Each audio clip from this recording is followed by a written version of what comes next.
This is Life Transformation Radio. Prepare to engage. Seatbelt activated. Download initiated. Your quantum journey of transformation begins in 3, 2, 1.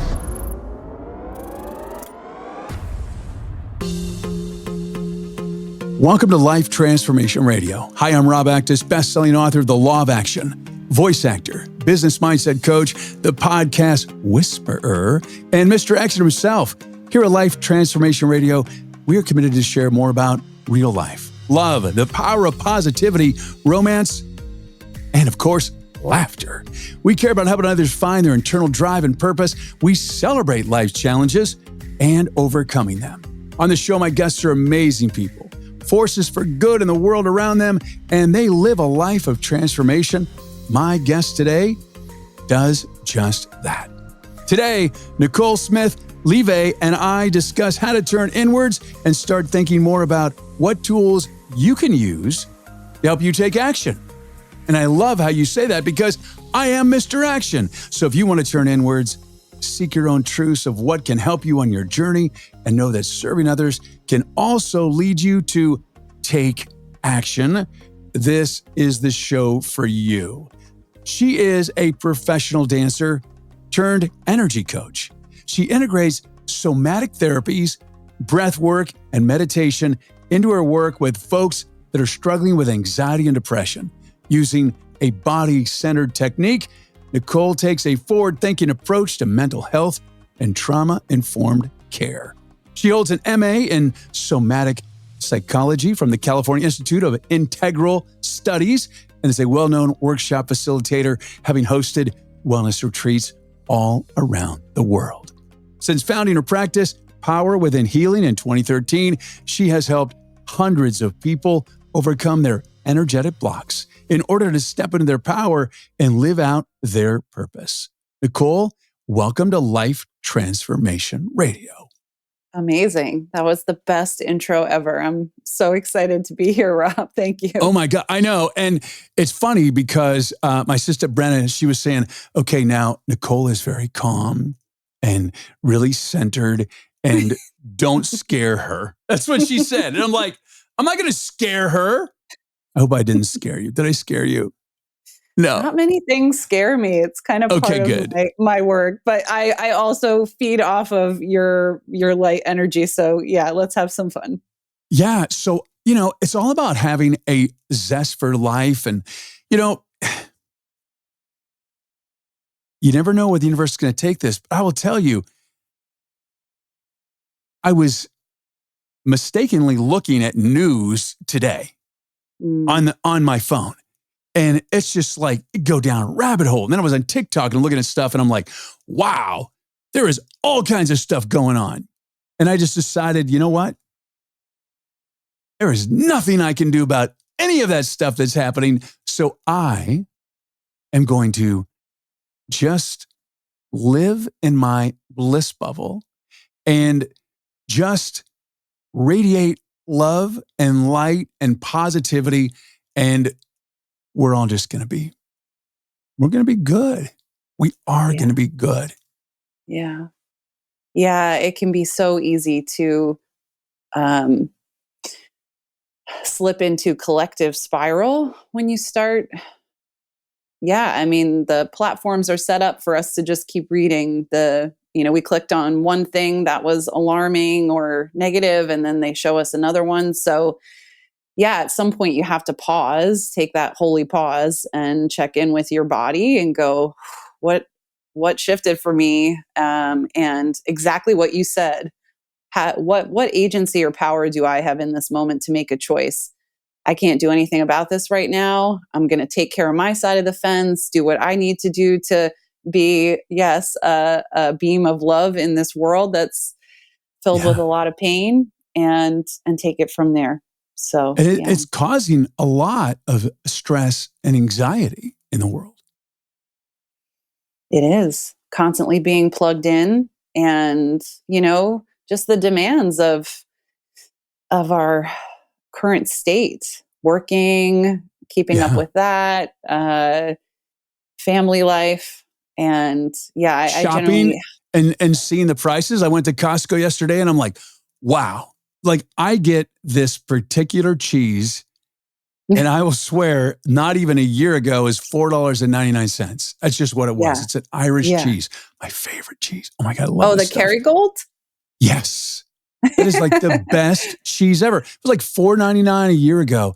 And Yeah. now it comes out to over $10. And it's Yeah, it just, can really bum you wow. out. Well, it's funny because And I noticed the people in the store were very stressed in wow. Costco. They were still buying stuff, but they were Yeah. looking intently at the prices and like, oh Yeah. crap, this is like really expensive. And it's funny because there were actually people that were interacting with other people in the store talking about the prices. Like they were in shock. They're like, wow, this is wow. Hmm. Yeah, and like I've been finding, I can only speak for myself, I guess. My priorities in spending has changed so drastically over the past couple years. Um, I feel like I used to have a wider net of like a little bit here, a little bit there, and recently it's really been more routed towards, like at the baseline, what are my true needs? Each and every week, besides food and shelter, but to continue to be able to show up as a young mom, a young working mom, and someone who is in the helping professions and is around people who are in stress every day. How do I take care of my own sort of what you call vicarious trauma, being around folks who are traumatized? So yeah, I'm like, Right. maybe less money towards this and more towards my own what I'd call self-care and therapeutics. Yeah, it's amazing. So I work with a woman and she's helping me um, live in love and light and in 5D and get out of the matrix and Yeah. out of the analog world. So cool to say Yeah. that. Um, and I will say that I used to go to Costco and I would just buy everything that was there, like just Right. everything. And it's Triggers so something in you, funny. right? Well, yeah. And I told her, I said, so what'd you do? She said, what do you Mm. mean? And I said, what'd you do? Why? She says, what? She already knew because she knows everything, which is pretty amazing. And I said, I go to Costco now. And it's a big joke about all my friends because I would always buy something new at Costco. And it wasn't just food, it was just stuff, Yeah. electronics and tech Right. and Right. just stuff. And I said, I go into Costco and I don't buy anything. She goes, how great is that? I Yeah. said, I don't even want anything. Like Mhm. if I really want something, then I'll go and get it. But or if I need something, I guess would be, but not really wanting. Very few wants. It's, and I will say, definitely has had an impact on my bank balance, which was Mhm. fascinating because Yeah. things went down and the bank balance stayed the same. I just wasn't spending money on all that stuff. Yeah. And it's very peaceful to walk in. I went in yesterday with my wife and we walked in and we got a bunch of food Right. and walked through and I really wanted to buy something and I didn't buy anything. And it was very Yeah. cathartic and peaceful Yeah. and knowing that I didn't, even this Amazon stuff, I Mm. still buy stuff on occasion, but nothing like what it was. We are just a bunch of It's consumers. just a quick fix. Yeah, it's a quick hit of dopamine. Oh, I got the thing on sale, or this, I've been looking for something like this. I found it. Now it's mine. Yeah. And then it doesn't last. So yeah, so I try to get high on my own supply. That's that's what breath work Yeah. does. And it's a daily practice still after, I guess I started in 2009. So math is not my friend, but 14 years of practicing. I still practice every day, multiple times a day. And I find certain moments in life that, there's more stress than others. There's more verging on that burnout feeling. I'm like, this is free. Yeah. It's available to me. I love to empower people to like learn their own little 3-minute things that work for them and to keep doing it, because it's all about like just doing it regularly, right? The more we practice something, even just like the more you practice going into Costco and seeing the thing and wanting the thing and having pause and like remembering what truly brings you joy and then walking Yeah. away from it, like that's a practice in itself too, behaviorally. Well, we're going to dive into that in just a minute, but I want to talk about your life because Mhm. you used to be a professional dancer. So we had a conversation before we started recording, and you wanted to be a dancer, but not necessarily a professional dancer. You just love to move and to dance. So tell me about that. Yeah. Definitely growing up as an overachiever, perfectionist, intelligent little girl, I tried to be the best at everything. So, love to move. Parents put me in dance. Right. Love to dance, but then it became competitive and it became like, well, try to be the best in the class, try to be the best at the school, try to be the best in the area, to make it in New York City, or got to be in the top 5% of all dancers. So got to train with the best dancers in the world in New York City. So it's just like this never ending, you can probably hear the exhaustion in my voice, just like cycle of striving and, Right. battling myself, not being good enough. And I think that from an early age, I was always very interested in indigenous culture. I had books on yoga when I was 12 and 13. Eastern spirituality really fascinated me. So I saw myself as someone who could one day integrate movement in a really holistic and free form way and help people heal, just like, you saw in textbooks, anthropological textbooks about indigenous cultures having their healing ceremonies around fire. I was like, maybe one day that could be me. I don't know how. And actually, in my adolescent years, when I was probably the most dysregulated emotionally, I found that if I just closed my bedroom door and put on music that moved my soul, and I just did whatever I wanted, not like prescribed movements, nothing with Right. big flashy technique or tricks, but just let myself kind of wiggle around my room. Not a pas de bourrée or a kickball change or a Oh sachet man. left or sachet right. Whoa. You have taken some jazz Oh, classes in your life, Rob. yeah, I did. I will I love a say good pas de bourrée, though. It really I do brings people too. together when like folks are talking about, just the classic dance moves. You do a little pas de bourrée, everyone loves it. Kickball change, sachet left, sachet right. I will say that, if you look at people that dance, especially professional dancers, and you say, that's so easy or it's not a big deal, take a dance class. I took jazz dance for a year, and I will say that dance is an incredible art, and it is extremely difficult to get your body to move the way it needs to move to do dance, especially structured in that environment. It takes muscle memory. It's a lot of work. People have put in a tremendous amount of intention and effort. It's a lot of to get nuance. It's a lot of exactly. nuance. Yeah. So it takes a long time to get the nuance. I do believe everyone can move though, and everyone's a dancer. That's kind of my philosophy. Well, you can, so I right, love but that you said that. But I'm saying in specific ways. Yeah. It's like I did a little ballet, and it was very difficult. And it's very similar, I think, to martial arts. So I'm a martial artist. And so, you can do the movements and you can do this, but once you get that experience and you get that, what did you call it? What was the word you just said?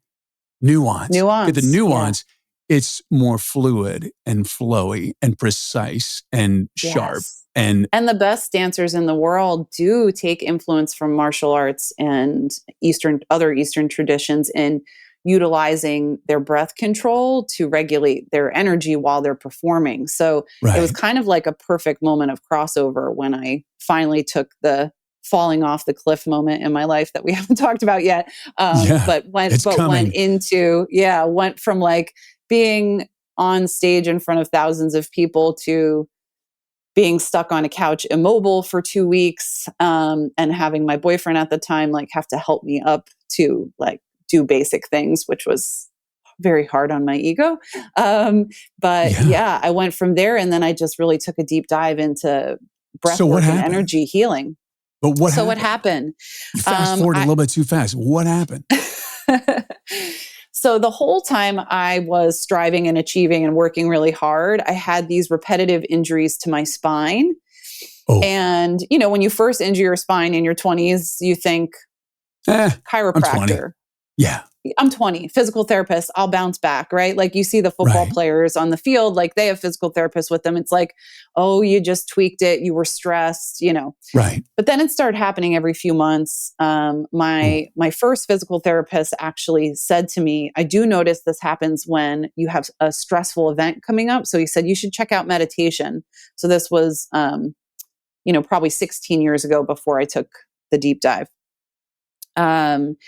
And then eventually there came a time where it wasn't like a sudden situation, but the amount of rehearsing I was doing, and I was doing it barefoot. My body just could not take the shock anymore. I had, the MRI showed I had like multiple herniations everywhere, all over neck, low back, sacrum, which, okay, people still, they repattern their muscles around it. They can still function. So that's what I kept doing, more physical therapy, more Pilates. And then one day my body was just like, I'm done. and I feel like it kind of snapped the images in alignment of like what we were talking about before, how I always imagined dance would be in my life, like as an older dancer, a more mature dancer, and then actually what I was doing at that time, how much I was rehearsing, how much technical dancing I was doing. Honestly, very underpaid too. So it was just getting by because of the love of the arts, which if you have any artists that listen, we're often told, well, if you love it, keep doing it for free.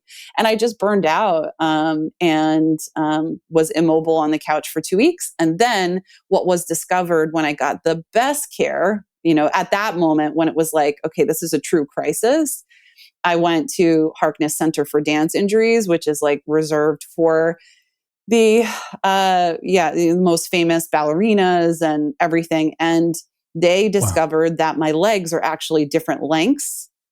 Oh, wow. And then backtracked and they said, did you ever break your leg? And I said, yeah, I was in a car accident when I was little.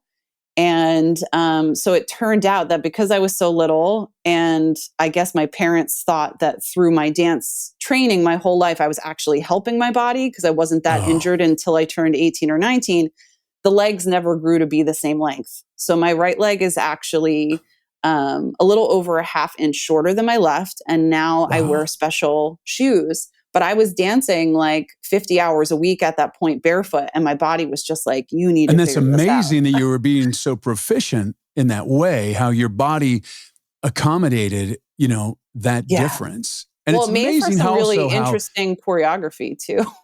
Being that I was always a little lopsided. I was always hired for like, coming up with inventive movement. And it's like, because my body is very asymmetrical. Wow. Yeah. Well, the universe gives you little signs of like, hey, Nicole, we want you to pay attention and we don't really want you to be doing this. We have bigger plans for you. Yeah. And you either listen or, the universe just will slap you over the head with a 2x4. I've said it many times before. That's exactly what I was going to say. It gives you a little nudge. It gives you a tap, gives you a hit, a slap. And then it happened to me. It just, if you don't pay attention to the little hints, the little clues, the universe will get your attention one way or the other. And then to trust yourself in the rebuilding process from there, like, because it was like a huge ego death for me. Not that like I was like, cocky or something. I actually was always slightly insecure even when I was at my best. But just because my identity as a human was Yeah. so wrapped up in my success to that point as a dancer and just my abilities as a dancer. So now suddenly people are telling me, doctors are telling me that you actually have a disability that you didn't know. And I Right. like to just think I'm like differently abled because there's always a way through, and Right. I go to events where they say barefoot only. And I'm like, I can't do this barefoot. I would like to be here. Can I wear my shoes? I'll clean the bottom. They'll be just as Right. clean as someone's barefoot. And they're like, okay, Right.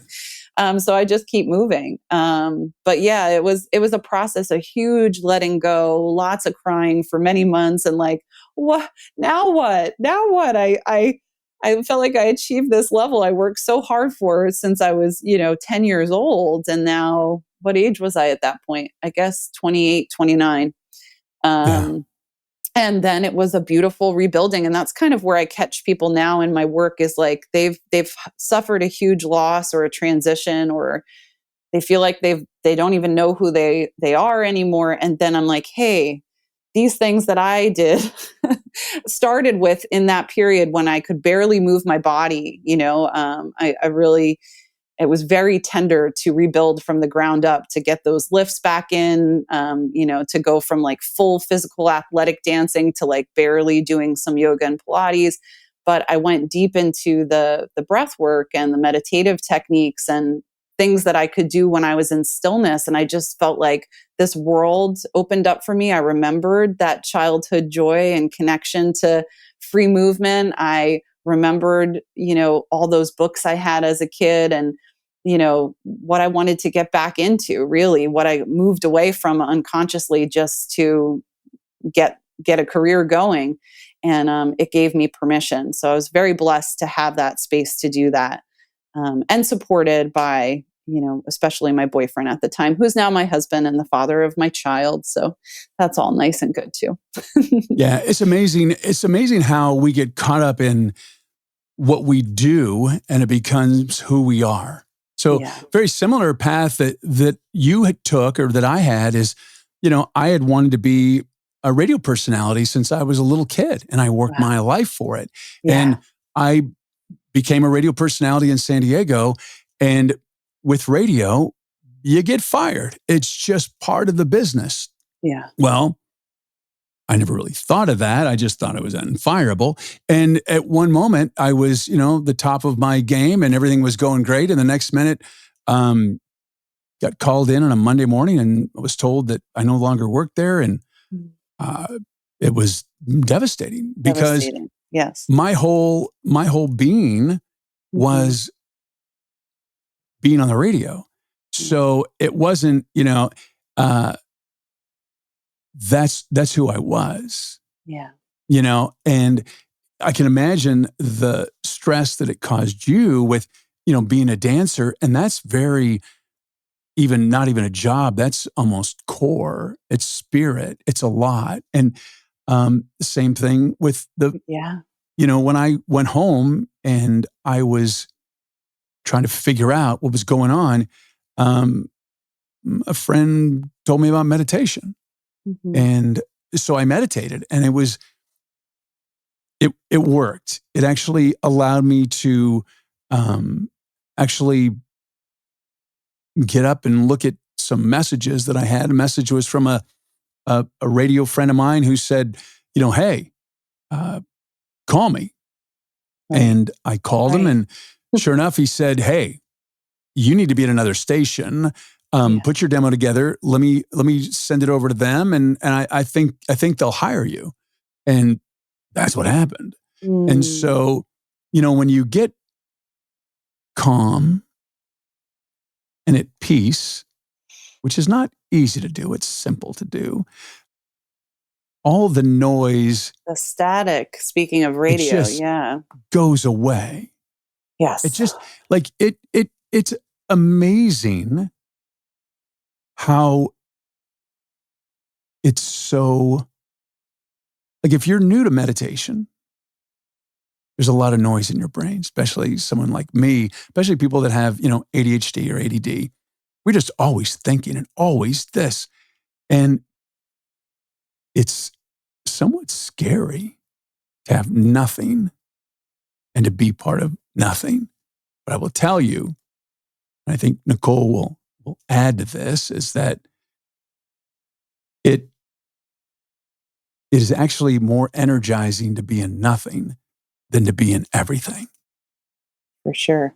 It's very tiring to be everything everywhere all at once. Isn't that the name of a movie? Yeah, Yeah. Yeah. And it is a little scary to begin meditation if you haven't before, and a quiet, calm, still space feels unsafe for you. That's actually why I went to get my master's degree in somatic psychology after I had done a ton of breath work and meditation training, because not only did I have the car accident trauma, I had accumulated right. several traumas through my life, and I didn't realize how that was showing up in my body. I didn't realize how patterns of what we call activation in somatic psychology, or triggers, were actually like wound up in my tissues. And so to feel safe enough to sit and quiet down, some of my meditations needed to be eyes open. Some of Right. them needed to be with an active breath pattern or a rhythm or something that felt like I was kind of in a little dance of stillness, just keeping a task going versus just let everything go, just be with your breath. Like, I couldn't do the be with my breath at first. Right. It was too much. But if it was structured enough to keep my mind just back to the now, back to the now, back to the now, back to the now, then my body got that sense of ease, exactly what you're talking about, where then suddenly in your waking day to day, yes, you've let go of a lot, you're processing a lot of grief, but there's less static blocking what your spirit's calling in right now. And it's like Right. really showing you the way. If you can, you don't have to lift your chin, but just like look up a little bit, look around, like the universe is sending you signs, like, now here's the next step. There's that message from your friend, or you see a sign that reminds you of something from childhood or whatever. But you know to keep your energy moving and flowing, even in times of great loss or disappointment or depression, I think does put you in the seat of your soul, so that you can remember, yes, I am, this person who worked really hard for this thing, and I am talented at it, and I do relate to it, and I get a great sense of satisfaction and joy from it. And also, at the core of my being, I am this breath that's moving through my body. I am this soul that's here now for a reason. And it just strips away all the layers of the things that maybe you've only become because someone else told you to become them, or because someone told Right. you were good at them. And like, really at the core and crux of it, you are your breath. You are your heart. You are your soul. So how does a layman understand somatic psychology? It's a little bit different than just regular psychology. Right. So basically, instead of only speaking in a therapy session, there is more pause to notice what's happening in your body. Uh, when you're talking about things, noticing tension that comes and goes, noticing temperature changes that come and go, how your actual posture and the way that you use your hands change when you're talking about something. All of that's very important to understanding your patterning. So that's really the added layer. Like, a somatic psychology degree is basically the same as any counseling social work degree. Then there's like another 30 to 40 credits that are all based in body language, breath, sensational awareness, and things like that. And then different techniques and modalities to unwind that. Yeah, one of my favorite things about that environment is mindfulness. Hmm. I love mindfulness and being Hmm. really present. Hmm. That's one of the most things that I think some people, a lot of people, they just miss out. I mean, mindful and Yeah. being part of an experience and moments in life. Hmm. I had an opportunity to do something really incredible. My wife listens. It's amazing. And I had shared with her that, we go to Tapanaki all the time. So I went and all the time, and I saw that they have a Be the Chef program, and you get to go experience of being a Tapanaki chef at Benihana, Oh, and then cook for wow. your friends. And I just did it last week, and it was so much fun, but the experience was like, I can remember all the tastes and the smell and the sounds and the clicking and the heat. And I can feel all that because I immerse myself in the moments. And it's not like it's come and gone. And it's so important to be present and to ingest those moments from a kinesthetic level as opposed to just an auditory or visual level. Because all of it, yeah. it goes to your core and you get to keep it so much longer instead of being like just something that, passes away in your brain, a memory. I think it goes into your DNA or your cellular memories. Cellular level. It's a real thing. It's so interesting you say that because I feel like as a mover first, a kinesthetic learner first myself, listening, enhancing my listening has been huge in calming my anxiety. So, I help people through their body, who need to feel deeper connection through their body, things I've been doing my whole life to ground and then enhance through the breath work. But in my own personal journey and, relationship with anxiety and depression, I feel like when I sensitize my ears to what I'm actually hearing and hearing the tone of my voice and things that I never really grew up doing. I loved to sing until I had a teacher in high school who told me I was bad at singing, which I was like, maybe you shouldn't teach singing. That's not very nice. Yeah, that it like kind of closed off my throat. My whole voice changed after that. It was very strange. But then getting into yoga and meditation and breath work and doing more mantra practice, repetitions and chanting and things like that, I started to feel my voice again. So listening has been a self-soother for me as well. Listening to others, but also hearing myself has made me a lot less anxious when I'm doing things like this, having any like public speaking fear. It's like, okay, you can talk slowly enough and listen to yourself and really listen to Rob. So there's basically, in summary, there are different pathways for all of us. And I think that we each have a strength. We have one of, either body, smell, scent, sight, like visual artists are very visually attuned, right?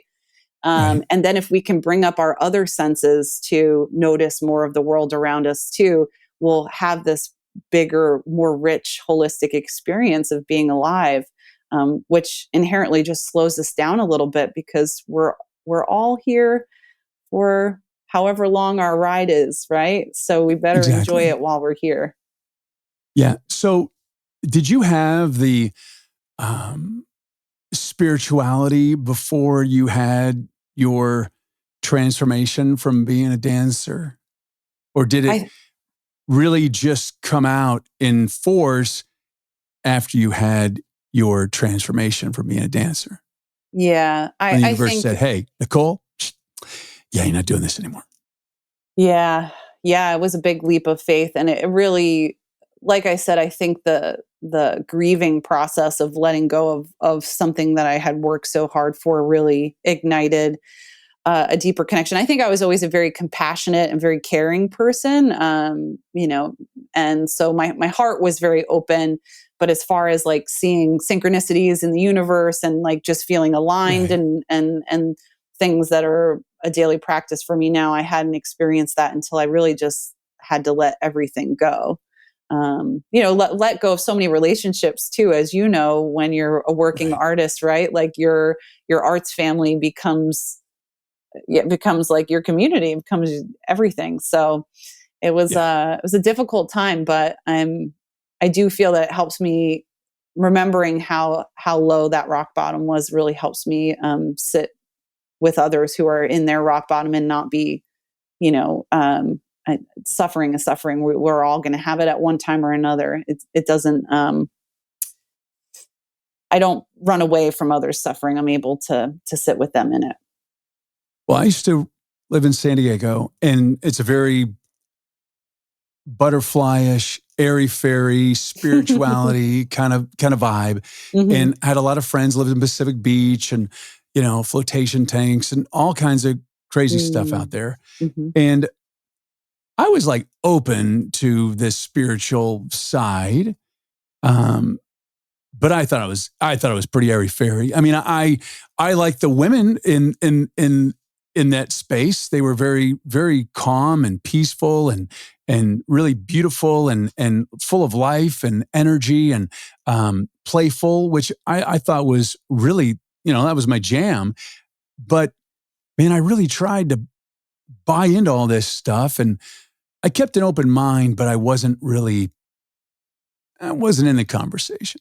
And then I had a near-death experience. Actually, I've had a couple near-death experiences, but the one that I had was I had a blood clot, and it was really facing death. Like I shouldn't have been alive. And I had time to myself, and my whole world crashed right before my eyes.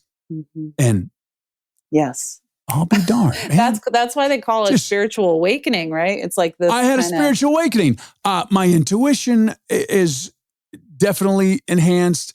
My empathetic ability is definitely enhanced. I feel people, and I can tell people about themselves before I know anything about them. And I get these downloads. It's really fascinating to me. And the fact that I even have a life transformation spirituality podcast is so funny to me, because it's just very funny to me. And I hold it in great self. And the fact that I'm going to a woman who is helping me break into 5D and live out of the matrix is pretty powerful stuff. Like it's just, enlightenment, spiritual enlightenment is not what I was known for. And now look at me. So it's interesting how the universe just kind of does that spiritual awakening for people. Spiritual awakening it's not, and it's usually not like a comfortable thing. That's the part that I think people misunderstand is they see the airy-fairy or the lightness or the joy, and they think, oh, that person was probably always like that or whatever. But there's a lot of integrating the difficult parts that we haven't had the courage to look at yet or let go of or be honest with ourselves in, be very sober with ourselves in, that then brings about more joy. It's very alchemical, meaning I know everybody uses that word now, but like, you have to have this part and that part, the dark and the light, to kind of mix around and create that true presence. Yeah. And now I talk about spirituality all the time. I talk about downloads. I talk about love and light. I talk about the universe provides and the universe does this. And it's quite fascinating. And the more you practice that, back to what we were saying at the top, and I need to see it to believe it. I think you need to believe it to see it in that regard. If you keep believing it, and then you keep seeing these things transform in front of your eyes and transform within you, you're like, oh yeah, this is working. But it's a daily practice. But yeah, I mean, definitely our own mortality, experiencing our own. I've had near-death experiences too, or sitting with someone passing. My cousin passed in November, and thank you. Watching her pass transition was just like another spiritual awakening for me, where it really lit some fire under me to do things like this, get on podcasts. This would not, be the first thing I think of to reach more people, but I could feel her presence with me, like, stop playing small. You empower other people to play small, yet like you're very comfortable in your little world right now. Get out there, get a little uncomfortable, see what happens. It's wild how you and I have very similar things. So my dad passed away in November of not last year, but the year before. And I was on FaceTime. He was in San Diego. And we were on FaceTime. I was talking to him. He didn't really communicate. He had dementia, but he got to the point where he was finally happy in his life. And I talked to him every day. And I knew he was going to die eventually, but he didn't die for a long time. He was in the hospital for like 2 years. So it was a long process, almost probably a year of him. Okay, he's going to die. No, he's not going to die yet. But the day he died, I was talking to him, and I said something, and he smiled. And then he wasn't responding. And the nurse said, he's gone. Ooh, I have goosebumps everywhere. And Mm. yeah, it's really amazing to be with someone as they transition. It is. It I- really I'll is. I'll I'll leave it at that for another Yeah. podcast. I invite people that are wondering what it's like to have a spiritual awakening. If you've ever seen the movie The Free Guy, you ever seen that with Ryan Reynolds? It's a great movie, No. a fun movie. Just saw it over the weekend. It's about a video game. He's called The Free Guy, Free and Guy. he's called Okay. Blue Shirt Guy. But at one point, he's an NPG, and then he puts on these sunglasses, and he sees a whole different universe. He sees Mm. all the scores and the power-ups and all that stuff. And that's really what it's like to have a spiritual awakening, because what people that are spiritually awake is we see the world differently, and we see all the bonus and the power-ups, and we see different things. So that's really what it's like. So if you want to know, go see the movie Free Guy and What look a at what it likes to beautiful put your image. sunglasses on. What a Yeah, it's really beautiful. Thank you for that. Is that a metaphor or a simile? But yeah, I think a metaphor. But yeah, One of like I those feel, things. especially around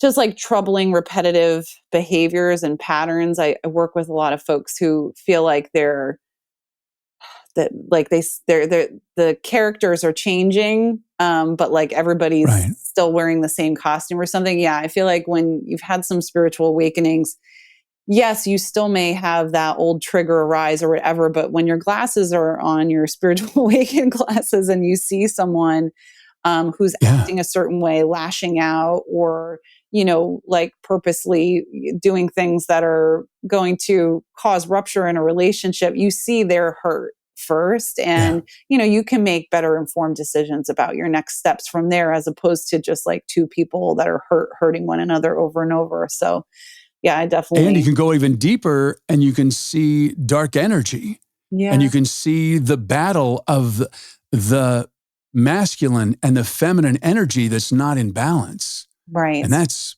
another whole podcast.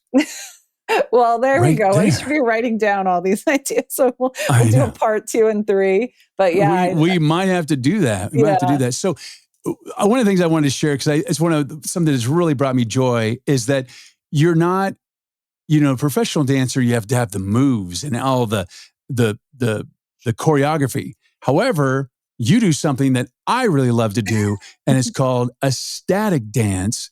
And if you can find this in your local, usually through a meetup, it's incredible. Now that COVID's pretty much a wash, and now people are getting out and doing it, but it's incredible music.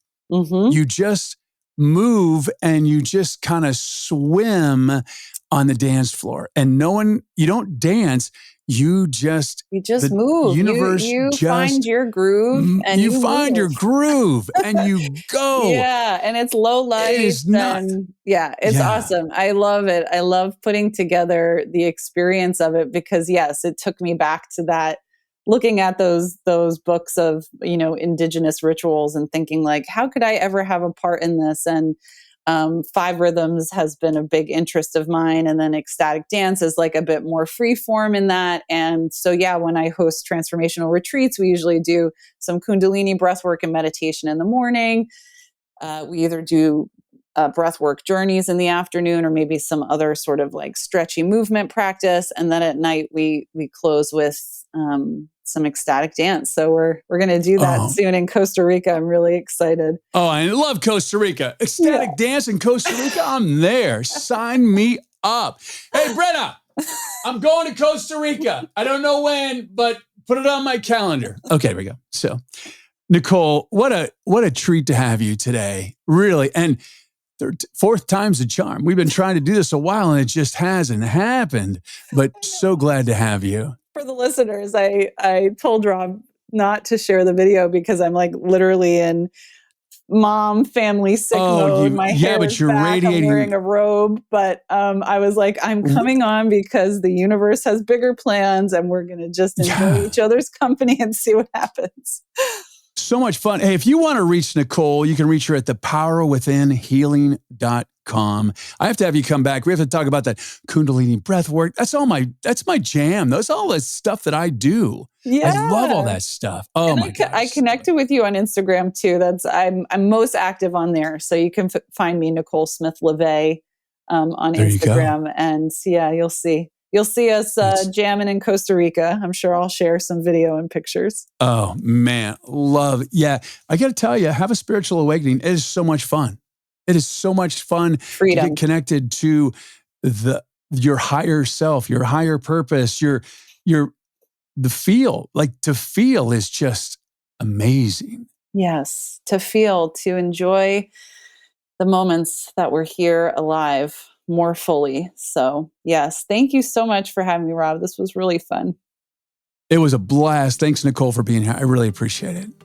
Thank you. And thank you so much for your support and taking the time out of your busy and precious day to listen to Life Transformation Radio. I so appreciate it. Thank you for allowing me, along with all of my guests, to touch your heart, move your soul, and inspire you to live a life of transformation. I'm Rob Actis. Until next time.